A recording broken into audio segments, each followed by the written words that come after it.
आप सब बच्चों को एक सूचना बताया जा रहा है और आज 23 मार्च है ना। तो भारत सरकार का तुगलकी फरमान जारी हुआ है कि आप सब बच्चों का विद्यालय फिर बंद किया जा रहा है क्योंकि कोरोना बढ़ रहा है। शांत रहिए कि आपका विद्यालय आज से 31 मार्च तक विद्यालय बंद रहेगा, ठीक है। और आप सब लोगों को बताना चाहेंगे कि यही काम पिछले साल भी हुआ था कि एक हफ्ते के लिए लॉकडाउन किया जाएगा जब आपका एनुअल एग्जाम चल रहा था, और तब से लेके पूरा साल जो था वो विद्यालय बंद हो गया, जिससे आपकी पढ़ाई बहुत ज्यादा नुकसान हुआ। और इस साल जब विद्यालय खुला, आपने किताब कॉपी अपना सारा व्यवस्था कर लिया, तब हमारे तुगलकी फरमान जो हमारे सरकार हैं वो अब आदेश कर दिए कि अब फिर जो है कि ये विद्यालय फिर बंद होगा। माननीय योगी आदित्यनाथ महाराज जी, मैं आपसे पूछना चाहता हूं कि आप बच्चों के भविष्य के साथ और जो प्राइवेट अध्यापक विद्यालय में पढ़ा के अपनी रोजी रोटी कमा खा रहे हैं, उनके पेट पे लात क्यों मार रहे हैं? इन बच्चों के भविष्य के साथ खिलवाड़ क्यों कर रहे हैं?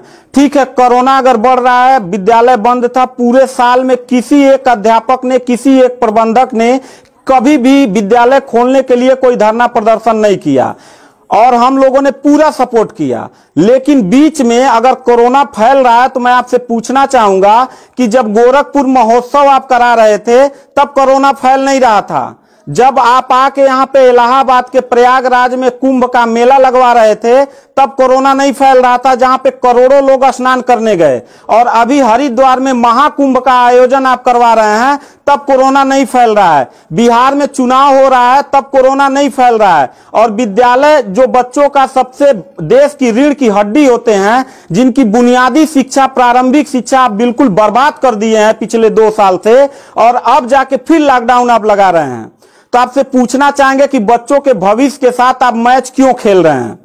ये जितने भी बच्चे हैं, अगर 1 मार्च आप 1 अप्रैल बोले हैं, 1 अप्रैल तक अगर विद्यालय नहीं खुला तो इन सारे बच्चों को लेके मैं रोड पे बैठ जाऊंगा। ये मैं आपको खुला चैलेंज कर रहा हूं, क्योंकि बात सिर्फ मेरे तक का नहीं है, इन सारे बच्चों का भविष्य है। और इन सारे बच्चों का भविष्य आप लोग अंधकार में डाल रहे हैं। आप लोग खुद नहीं चाहते हैं कि देश का बच्चा पढ़े, पढ़ के कुछ लायक बने। आप लोग अपना, जब रैली निकालना रहेगा, चुनाव रहेगा, तो कोरोना आपके पास नहीं रहता है। और जब आपको लगेगा कि आपके विपक्ष में लोग खड़े हो रहे हैं तो आप कोरोना का ड्रामा करा के विद्यालय को सबसे पहले आप बर्बाद कर रहे हैं। आप बताइए, विद्यालय में, आप गोरखपुर जिले में 193 लोगों ने अपने विद्यालय की मान्यता निरस्त करा लिया।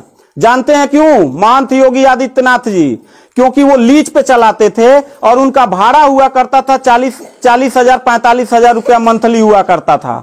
वो भाड़ा न चुकाने के वजह से, चूंकि मालिक को भाड़ा चाहिए, उन लोगों ने अपनी मान्यता निरस्त करा दिया।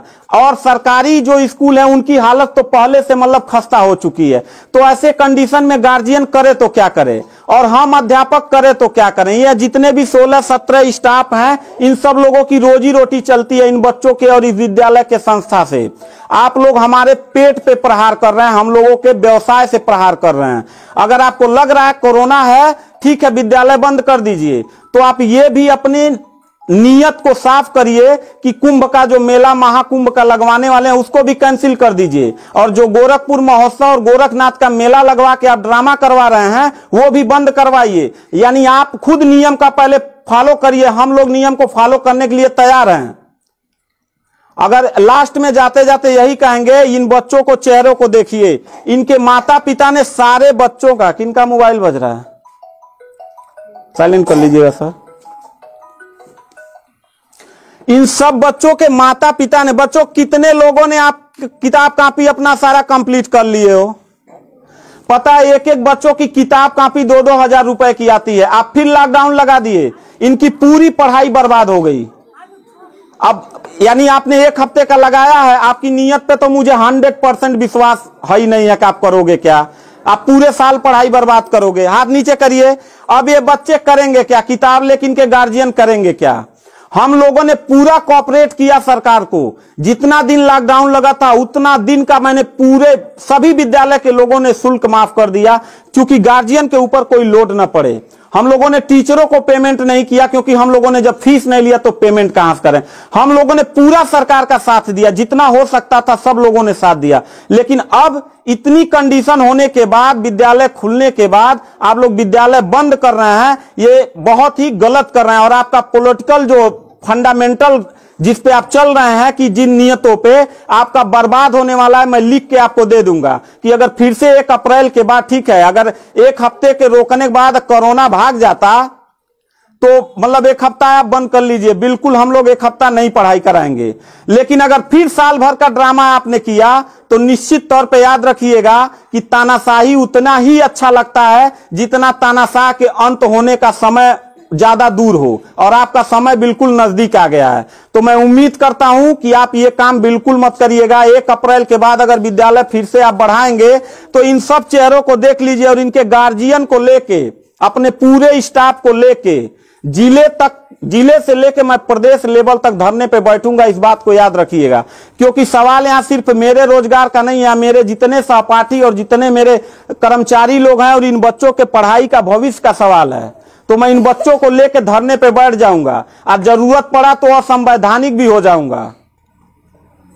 इसी के साथ मैं सरकार से रिक्वेस्ट करूंगा कि अगर 1 हफ्ता में बंद करने से कोरोना भाग जाता है तो हम सब लोग आपके साथ हैं, अगर नहीं भागता है तो 1 अप्रैल से छोड़ दीजिए। हम लोगों को कोरोना होगा, मरेंगे, क्या करेंगे वो हम लोगों की रिस्पांसिबिलिटी है। आपको इतना चिंता करने की जरूरत नहीं है, क्योंकि कोरोना में लॉकडाउन लगाने के बाद खाना हम ही लोग पहुंचाएंगे, लोगों के आने जाने की व्यवस्था हम ही लोग करेंगे, उनके दवा दारू की व्यवस्था हम ही लोग करेंगे। आप सिर्फ ड्रामा करेंगे, सिर्फ थरिया पिटवाएंगे और मोमबत्ती जलवाएंगे, इससे ज्यादा तो आपकी कुछ औकात है ही नहीं है।